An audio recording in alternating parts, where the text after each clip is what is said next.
Hi, and welcome to Awesome Reversible Knitting. What's so awesome about reversible knitting? First, two right sides are definitely awesome. Second, reversible knitting lays flat and doesn't curl. And third, the structure and texture are awesome. I have been knitting for about 15 years, and in this video series, I'll share the awesome reversible knitting stitch patterns that I have collected and created.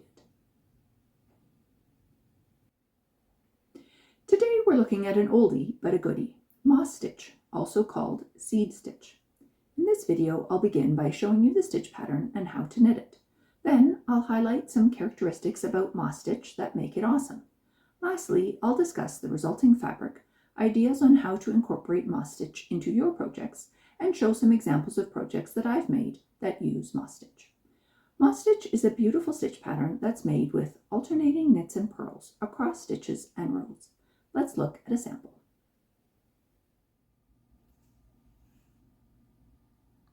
Notice the small check type pattern. Rather than avoiding the purl bumps like many one-sided patterns, moss stitch leans in and makes it a feature. And of course, the fabric looks the same on both sides and lays flat. Moss stitch is usually written as a multiple of 2 stitches in row 1, repeat knit 1, purl 1, and in row 2, repeat purl 1, knit 1, where the stitch repeat is between the asterisks. More on that in a minute. Let's work a few stitches. I've slipped the first stitch of each row purlwise to make a nice selvage.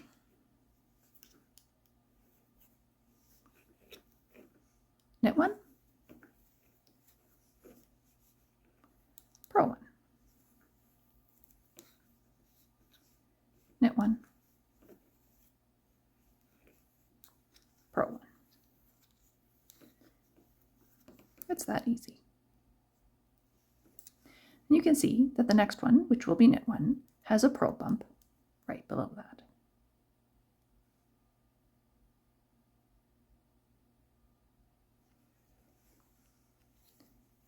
Knit 1, purl 1. If you find that your stitches are not even, make sure that you pull the purl a bit to compensate for the transition from the knit stitch to the purl stitch. And then don't pull the knit stitch quite as much.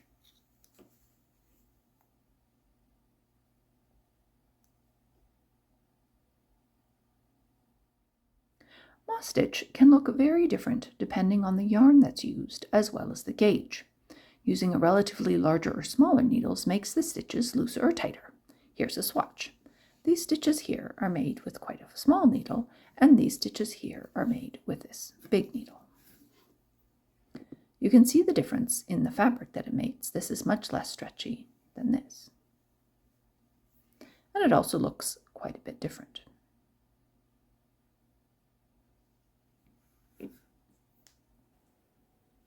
So what's awesome about moss stitch? One of my favorite traits of moss stitch is how flexible it is in terms of the number of stitches and rows it can be worked across. Although technically it's a 2-stitch and 2-row repeat, when you're designing a project, you can add stitches and rows one at a time to make your work the size you want. Particularly, adding a stitch has an interesting effect in reversible knitting. Years ago, when I was just starting my reversible journey, an experienced knitter said to me, "Oh, just add a stitch to moss and it's much easier to knit." Awesome! By adding just 1 stitch so you have an odd number of stitches, the stitch pattern simplifies to a 1-row repeat. Every row now starts with a knit stitch and alternates knits and purls to the end, so there's no need to keep track of which side you're on. Let's look at a sample. As you can see, by the time I get to the end of the row, knit 1, purl 1. The last stitch, except the selvage stitch, is a knit stitch. And I'll knit the selvage stitch. So now this knit will look like a purl on the other side. And then I can knit it. Slip the first selvage stitch, and you can see it has a purl bump and I can start my row with a knit. Knit 1, purl 1. So now each row is exactly the same. You can now write it as all rows repeat knit 1, purl 1, and add a knit 1 at the end. As soon as you see a pattern with a 1 row repeat, you know it's reversible. A note about circular knitting. Moss stitch is great to knit in the round. In fact, it's seamless with an odd number of stitches. Since the last stitch of the round is a knit, the first stitch of the second round will be a purl, which is opposite of the first stitch of the first round, making it seamless. So what awesome projects can you make with moss stitch? The fabric created with moss stitch is a bit stretchy, and at the same time it doesn't lose its shape, which makes it ideal for scarves and other wearable items. Here's a cowl I made recently entirely of moss stitch.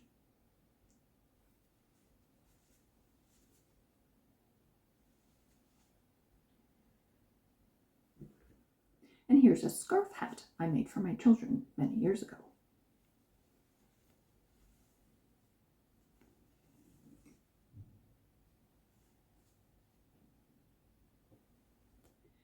Moss stitch tends to make a medium thickness fabric, which makes it a flexible design element.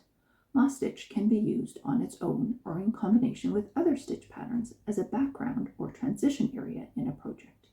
Here's moss stitch between a slip stitch rib.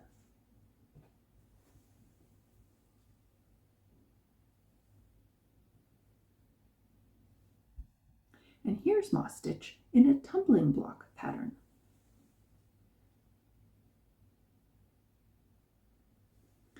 You can see this full scarf in my short, which features this scarf.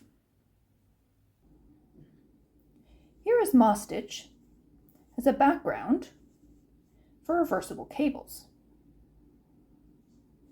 One of my favorite scarves. So what's next? I've shown you some examples of how awesome moss stitch is on its own and combined with other stitch patterns. I'll be making videos of each of those stitch patterns in the future.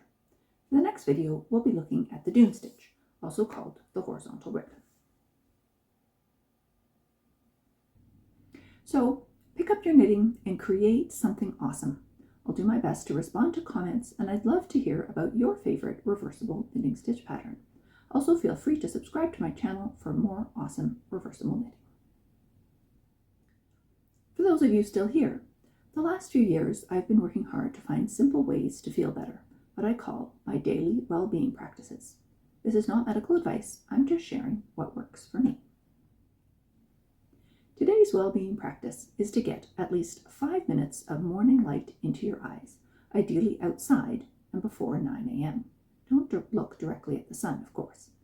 The very first time I did this purposefully in the morning, I slept better that night than I have in years. The key thing is to look at the morning sky so the blue light enters the eyes and resets the circadian rhythm. On a bright summer morning, 5 minutes is enough for me. On overcast or winter days, 10 to 15 minutes is a bit better. Even doing this a few times a week makes a difference for me.